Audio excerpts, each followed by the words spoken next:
मेहनत बड़ी या अक्ल। सुमित और अभिनव नाम के दो लड़के थे।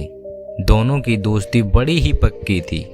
पढ़ाई खत्म होने के बाद दोनों की एक ही जगह नौकरी भी लग गई।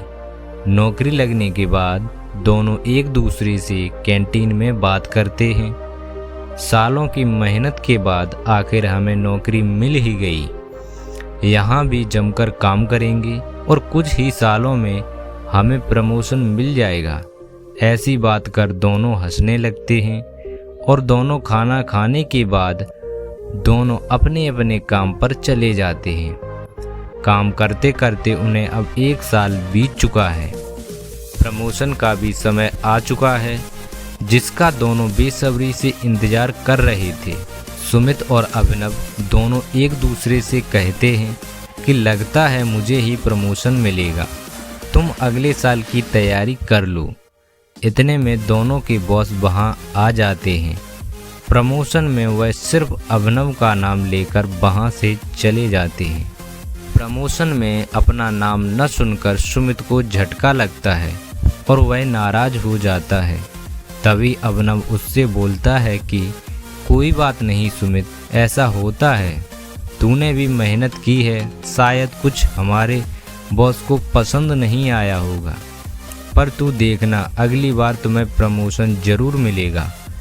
बिना कुछ कहे सुमित वहाँ से चला जाता है और एक जगह बैठकर सोचने लगता है, मैंने भी साल भर मेहनत की, पर सिर्फ अभिनव को ही प्रमोशन क्यों मिला, मुझे क्यों नहीं? नहीं, मैं आज ही ये नौकरी छोड़ दूंगा। अमित तुरंत बॉस के पास जाता है और नौकरी छोड़ने की बात कहता है। बॉस ने कहा, लेकिन क्यों? अचानक तुम्हें क्या हुआ? अमित बोला, मैं भी पिछले 1 साल से मेहनत कर रहा हूँ। मैं और अभिनव एक ही साथ यहाँ नौकरी करने आए थे, पर प्रमोशन सिर्फ उसे। यह तो बिल्कुल गलत है सर। अमित गुस्से में ऐसी बातें भी बोल जाता है जो उसे नहीं बोलनी चाहिए थी। बॉस उसकी बात सुनकर बोले, देखो सुमित, मुझे पता है कि तुमने बहुत मेहनत की है, पर उतनी नहीं जितनी तुम्हें करनी चाहिए थी। तब उसके बॉस फिर कहते हैं कि मैं तुम्हें प्रमोशन और अभिनव से अच्छी सैलरी भी दूंगा, पर तुम्हें इसके लिए एक काम करना होगा। सुमित बोला, ठीक है, मैं करूंगा। बॉस ने कहा, बाजार जाकर पता करो आम कौन कौन बेच रहा है। थोड़ी देर बाद अमित बाजार से वापस आता है और बॉस से कहता है, बाजार में सिर्फ एक ही आदमी आम बेच रहा था। बॉस बोले, ठीक है, अब जाकर पता करो कि आम का भाव क्या है। यह सुनकर अमित दोबारा बाजार जाता है और आम के भाव का पता करके वापस आता है और कहता है, बाजार में आम 50 रुपए किलो मिल रहा है। बॉस ने कहा, ठीक है, मैं अब यही काम अभिनव को दूंगा।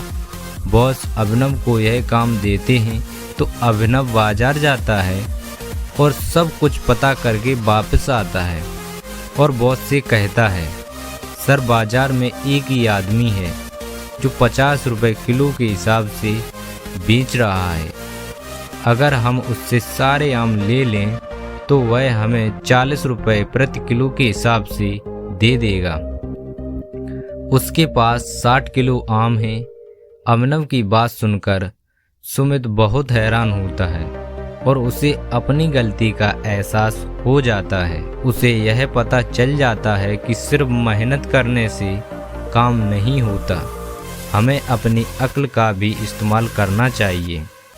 सुमित नौकरी छोड़ने वाली बात अपने दिल से बाहर निकाल देता है और वहीं काम करने का फैसला कर लेता है।